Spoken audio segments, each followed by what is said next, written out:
नमस्कार, मेरा नाम डॉक्टर अनुराग सक्सेना है। मैं Narayana super speciality hospital Gurgaon में सीनियर कंसल्टेंट न्यूरोसर्जन और स्पाइन सर्जन हूँ, मतलब कि ब्रेन और रीढ़ की हड्डी का विशेषज्ञ।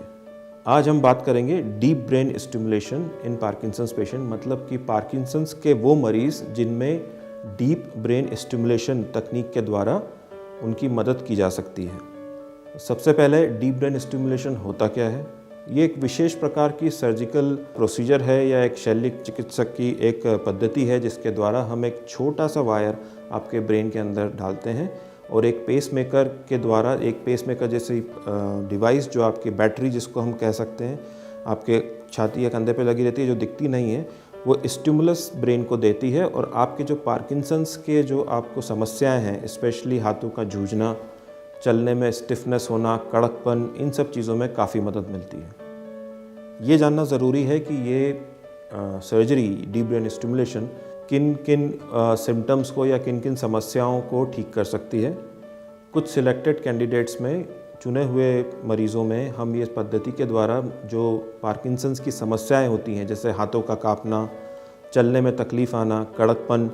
इन सब चीज़ों से काफ़ी हद तक मरीज़ को छुटकारा दिलाया जा सकता है। अब ये पूछना ज़रूरी है, इसमें ये सोचना ज़रूरी है कि कौन सा मरीज़, पार्किंसंस का मरीज़ जो है वो डीप ब्रेन स्टिमुलेशन के लिए सही है, उसका चुनाव कैसे किया जाता है।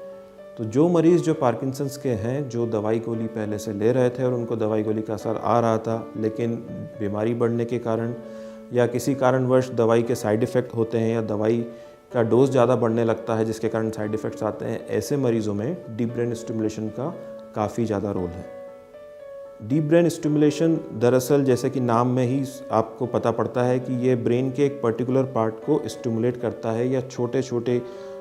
तरंग जैसे पेसमेकर हार्ट को देता है वैसे ये ब्रेन में देता है, और जहाँ से आपकी पार्किंसंस की बीमारी की समस्या उत्पन्न होती है उस जगह से जो एबनॉर्मल सिग्नल्स निकलते हैं उसको कंट्रोल करके रखता है। तो इस तरह ये डीप ब्रेन स्टिमुलेशन काम करता है। ये एक जो स्टिमुलेटर है वो बैटरी पैक, जैसे मैंने आपको बताया, यहाँ रहता है और वो बैटरी के द्वारा एक छोटे इंटरवल पे करंट या स्टिमुलस ब्रेन को देता है। चुनिंदा कैंडिडेट्स में डीप ब्रेन स्टिमुलेशन की सर्जरी करने के समय एक छोटा सा वायर जो अंदर से जाता है वो ब्रेन के अंदर जाता है और यहाँ बैटरी रखी रहती है। ये सर्जरी करने में हमारे को कंप्यूटर की मदद लेनी पड़ती है और स्टीरियोटैक्सी के द्वारा प्रिसाइज लोकलाइजेशन, मतलब कि पिन पॉइंट लोकलाइजेशन से हम ये सर्जरी कर सकते हैं, जिसके द्वारा रिस्क और कॉम्प्लिकेशन इस सर्जरी के बिल्कुल मिनिमम होते हैं। डीप ब्रेन स्टिमुलेशन होने के बाद में आपको किन चीज़ों की उम्मीद रखनी चाहिए, इस बारे में बात करते हैं। जब भी डीप ब्रेन स्टिमुलेशन होता है या आप सर्जरी कराते हैं, तो जैसे मैंने आपको बताया कि कुछ चीज़ों में आपको फ़र्क जो है जल्दी देखने को मिलता है, जैसे कि हाथों का कांपना, आपके चलने फिरने में आपको स्टिफनेस में आराम मिलना, काफ़ी हद तक आपके बैलेंस की समस्या को काफ़ी हद तक ये सॉल्व करता है। आपकी दवाइयों की रिक्वायरमेंट काफ़ी कम हो जाती है। लेकिन इस चीज़ का भी ध्यान रखना ज़रूरी है, ये चीज़ ध्यान में होनी चाहिए कि ये